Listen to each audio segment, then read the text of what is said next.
আসন্ন ত্রয়োদশ জাতীয় সংসদ নির্বাচনে নোয়াখালী ৬ হাতিয়া আসনে প্রতিদ্বন্দ্বিতা করতে বাংলাদেশ জাতীয়তাবাদী দল বিএনপি এর প্রার্থী হিসেবে মনোনয়নপত্র জমা দিয়েছেন দলের বিভাগীয় সাংগঠনিক সম্পাদক মাহবুবের রহমান শামীম। দলীয় মনোনয়ন পাওয়ার পর নির্ধারিত সময়ে তিনি আনুষ্ঠানিকভাবে মনোনয়নপত্র দাখিল করেন।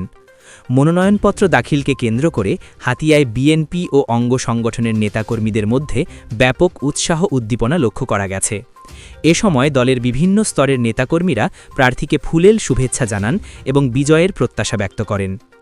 মনোনয়নপত্র দাখিল শেষে সংক্ষিপ্ত প্রতিক্রিয়ায় মাহবুবুর রহমান শামীম বলেন, হাতিয়ার মানুষ দীর্ঘদিন ধরে অবহেলিত।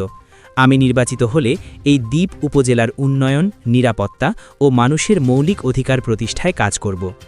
তিনি আরও বলেন, গণতন্ত্র পুনরুদ্ধার, ভোটাধিকার প্রতিষ্ঠা এবং জনগণের সরকার গঠনের লক্ষ্যে বিএনপি এই নির্বাচনে অংশ নিচ্ছে। হাতিয়ার মানুষ পরিবর্তন চায়, আর সেই পরিবর্তনের জন্য আমি জনগণের দ্বারস্থ হয়েছি।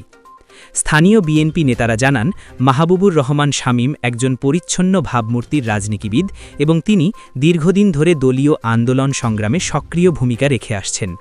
কেন্দ্রীয় পর্যায়ে তার সাংগঠনিক দক্ষতা ও রাজনৈতিক অভিজ্ঞতা হাতিয়ার রাজনীতিতে নতুন গতি আনবে বলে তারা আশাবাদ ব্যক্ত করেন।